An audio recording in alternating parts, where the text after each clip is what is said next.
मोर 12 वर्षर तपस्या सुकुआ झोल गला।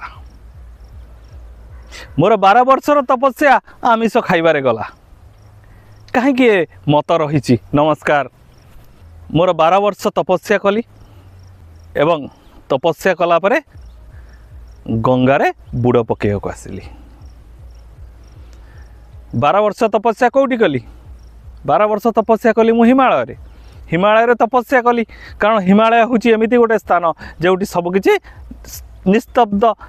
तो निस्तब्ध स्थान रे पुरातन ऋषि मुनि माने तपस्या करि थांती, जोग साधन करि थांती एवं से माने एभली जोग साधन करि थांती, एभली लय लगै थांती। से माने 12 वर्ष काल से माने अन्न जल मध्य आहार करती ना। से जो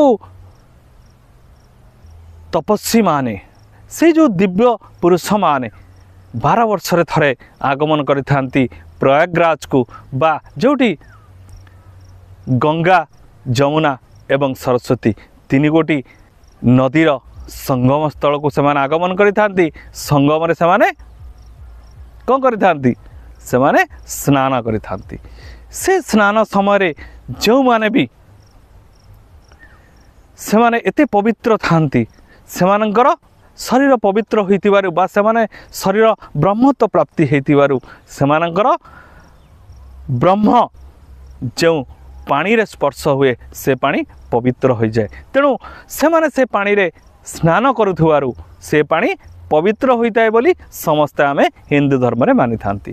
तेणु आमे माने से गंगा रे जदि आमे स्पर्श गंगा जल को जदि आमे माने स्पर्श करि थांती ताहले हमर शरीर पवित्र होता है। जदि से भली साधु हिमालय रे आज भी उपस्थित ताहले निश्चित भाव रे सेमानकर स्नान द्वारा गंगा पवित्र होथुव। किंतु भिन्न भिन्न समय जदि साधु माने वर्तमान निजर स्वार्थ साधन करने निमित्त केवल शक्ति प्रदर्शन करने को कुंभ मेला को आसुचंती, ताहले ता द्वारा कौन आमर से हित साधन हो पारिबो? से भली मुक्ति आमे पाई परिबा कि? ताहा निश्चित एक प्रश्नवाची। संसार रे जो तंत्र मंत्र साधना रही ताहा केवल मंगल निमित्त। कौन आज तंत्र मंत्र साधना लोक मानकर समाज मंगल निमित्त कार्य करुअछि? कौन समाज मंगल निमित्त ये सब तंत्र मंत्र साधना आज कार्य करुछि? कौन समस्ते बिना स्वार्थ रे समाज मंगल निमित्त साधु कार्य करुअछि? निजको प्रश्न करंतु। जदि मु साधु भाव में कार्य करुछि कौन समाज मंगल निमित्त केवल कार्य करुछि? जदि समाज मंगल निमित्त कार्य करुछि ताहले कौन मोर किछि स्वार्थ साधन हेइनि कि? जदि मु स्वार्थ साधन निमित्त कार्य करुछि ता समाज मंगल निमित्त किपरि हला? तो समाज मंगल निमित्त से बड़ी त्याग दरकार। जदि त्याग नाही ताहले से साधुत्व नाही, ताहा केवल रोजगार पंथा, ताहा केवल रोजगार पंथा। तेणु निजको प्रश्न करवा दरकार। कहीं समाज आखिरे किए कौन हो पारे, किंतु निजको प्रश्न करवा दरकार कौन मो पाखे से त्याग अच्छी ए संसार निमित्त मोर त्याग कौन? जदि निजर त्याग से भली नाही, केवल रोजगार निमित्त केवल कईटा पुस्तक पढ़ी निजको ज्ञानी पंडित भाव में सजई है ए संसार निजर संसार को उत्कृष्टता प्रदान करुअछंती। निजको प्रश्न करवा दरकार मोर कर्म कौन अच्छी? केवल सांकेतिक चिन्ह द्वारा कौन आमे श्रेष्ठ हो पारिबा?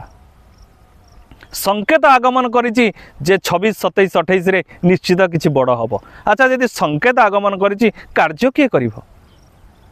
जदि जे निजको श्रेष्ठ भाव रे बा निजको ए संसार श्रेष्ठ भाव रे अभिध करी पूजा पाउछि से कौन कर्म करिछि कि?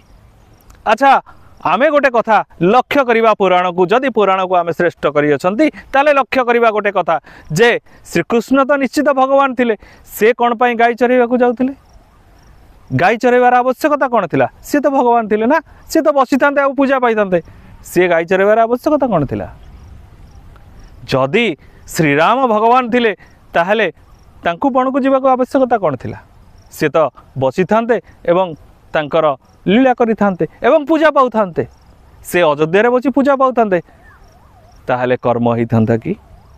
जदि ए समाज रे कर्म ही सर्वश्रेष्ठ जदि दिव्यतार कर्म ही सर्वश्रेष्ठ जदि भगवान बा ए संसार सृष्टिकर्ता देइथिबा कर्म ही सर्वश्रेष्ठ ताहले से कर्म करिछि कि जदि करिछि निजको प्रश्न कर कौन कर्म करिछि कौन से भगवान को कर्म अछि जा द्वारा निजको निजे आमे प्रश्न करूछन्ती मु होउछि कल्की भाव रे पूजा पाउतबा से व्यक्तित्व निश्चित आज समाज सामने जनइबा दरकार जे मु कौन करिछि ए समाज पई मोर कौन समाज प्रति अवदान रही मोर कर्म कौन रही केवल पुस्तक लिखित कल्की ए समाज रे कागज बाग हो पारे किंतु प्रकृत कल्की जे ताटू कई दूर रे ताहा केवल कहवा बाहुल्य ए समाजर प्रकृत कल्की को आमको दरकार ए कागज बाघ आमर दरकार ना एति आमे ए समाज रे अपेक्षा करी रहीचु आमे समस्त अपेक्षा करिचु आमर युव समाज आमे अपेक्षा करिचु ए साधु समाज अपेक्षा करिछि से कल्की को जे कि कागज बाघ होई नथिबो से केवल ए संसार निमित्त कर्म करिथिबो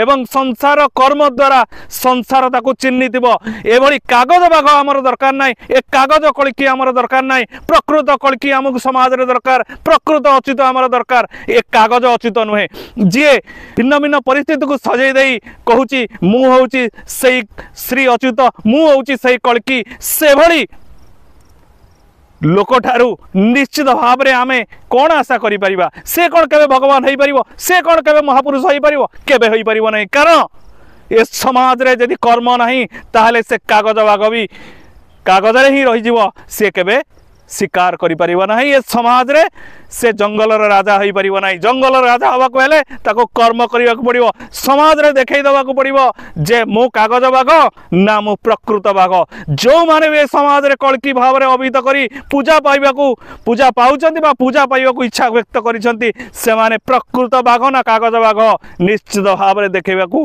हमर अनुरोध रहिला आमे भी देखिबा को चाहूची ए संसार रे प्रकृत कल्की उदय केबे हबो एति कहि रहउची नमस्कार।